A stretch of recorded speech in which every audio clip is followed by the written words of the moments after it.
So as we continue to travel through the history of DC, we've got two items to cover today.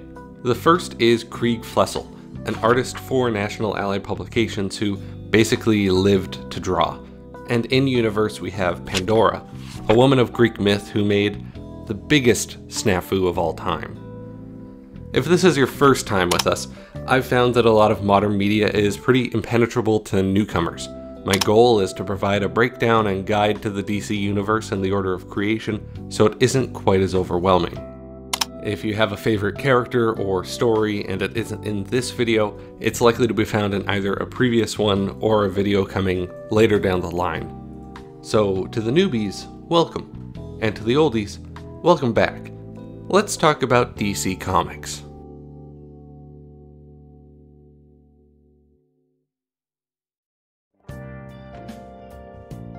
This is Crieg Flessel. He was born in Long Island to his parents Frank and Ida. Frank was a blacksmith, and Ida was about to have her hands full pretty quickly as a housewife, since Crieg was the first of 5 kids. Unlike a lot of the creators we've covered in the past, Crieg's life doesn't seem to have been one mired by financial struggles and business place backstabbing. Instead, it was an endearing life journey with a few unique moments sprinkled in here and there. Straight out of high school, he followed his artistic inclinations to the Grand Central School of Art in Manhattan, filling his spare time with independent lessons from his instructors, the biggest of which being Harvey Dunn, who painted "The Prairie is My Garden," which, isn't it just beautiful? He was also classmates and casual buddies with a guy named Charles Addams, creator of the one and only Addams Family. They never collaborated, but I love that they rubbed elbows in their college days. Post-college, and Flessel is drawing for pulp comics, a decent source of income. His biggest contribution being to The Shadow, a pulp hero first devised for radio back in 1930. It was during this stint that he noticed an ad in the New York Times. It seems that Malcolm Wheeler Nicholson was looking for talent and found some in Crieg Flessel. So our friend responded and hopped aboard National Allied Publications as a freelance artist. Recalling his start, Crieg had said, quote, "I don't think they were looking for any pedigree or would you do this? More like, you're a live body, what do you want to do? Take this and do it then." I realized they were desperate, so I had to go out and buy a drawing table. They had just one table that they were doing all of the mechanical work on, so I got a table and managed to find a chair and sat down, and they said, "Here, do this." I think I did a couple of center spreads for more fun. I did Fishy Frolics, I did an Acorn and Andy double spread, little nonsense cartoons, end quote. Of course, it wasn't little nonsense cartoons forever. He eventually started doing some more regular work with them, even getting to draw up some of the covers for titles like Adventure Comics and Detective Comics. It wasn't the only thing he did either. Flessel also found some more standard work drawing advertisements for businesses and things like soda and cereal adverts. His art was generally restricted to what's known as house style, but you can still spot some unique aspects to his drawings.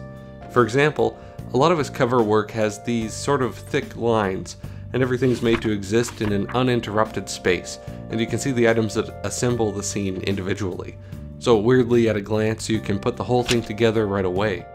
Cut to November 1937, Crieg has found love in a woman named Mary G. Marino. They get married and have 2 children. It's from here that Flessel works even harder at his art, basically showing up at the NAP offices and churning out sketches until closing.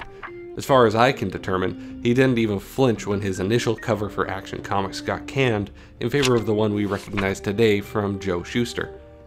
Later on, Vincent Sullivan took his leave of the company, choosing to start his own publications.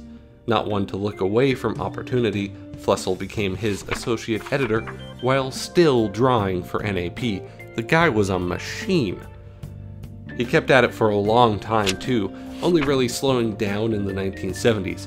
Even then, he was still doing freelance work, including some more racy stuff for a particular bunny magazine. Crieg finally retired in 2000, moving to Mill Valley, but even still didn't stop drawing as a hobby. He'd submit his art to local events, talent shows, or just send a gag panel to the local newspaper. correct me if I'm wrong, but with that smile and at that age and still drawing, this is a man who adored what he did every day, even into his smiling twilight.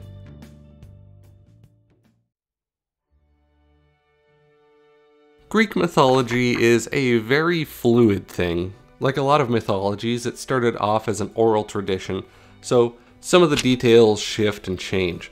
So what happened to the Pandora of Earth 2 might be a bit different to what you've heard before. She was the first mortal woman, gifted many facets of her personality by the gods of Olympus. Zeus chose to bestow upon her two gifts, the first being a heart full of curiosity, the second being an item we now call Pandora's box, which she was told to never open. I wish I could call him out on the decision, but Zeus has pulled way more heinous stuff both before and after. It's just kind of his deal, but still pretty rude. Now, even if you haven't heard the tale before, I'm sure you can piece things together. Unable to resist her curious inclinations, Pandora popped open that box and released all of the world's evil. But nestled at the bottom of the container was something worth letting loose. Hope. And that's pretty much her story as it's told to us. Pandora becomes a pariah and a famous figure of myth.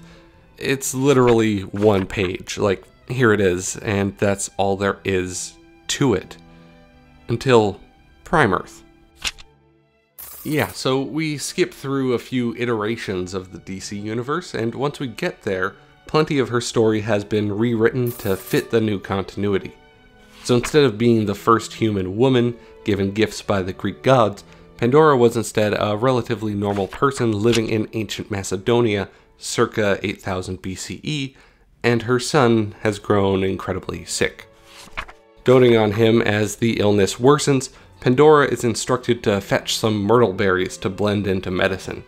Simply put, Pandora's eye catches a glimmer in the woods and she discovers the artifact which would be forever after known as Pandora's box. Though, it really feels like an inappropriate name here since it's, well, not exactly shaped like a box. She pries that thing open and unleashes the 7 deadly sins upon the earth.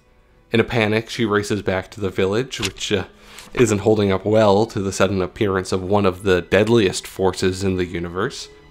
Then, within the blink of an eye, she finds herself in judgment alongside 2 others before the Circle of Eternity, a team of powerful mystic entities led by Mamarigan, also known as the Wizard Shazam. And, well, they kinda suck. No, they really suck. They blame her directly for the incident and curse her with immortality so she can bear witness to what she's unleashed upon the world firsthand. Also, DC Editorial wanted to give her a design that pops, so the Circle also gave her these sick facial scars that continually burn just to add injury to insult. They chuck her back to the village, which is now laid to waste, and she buries her child.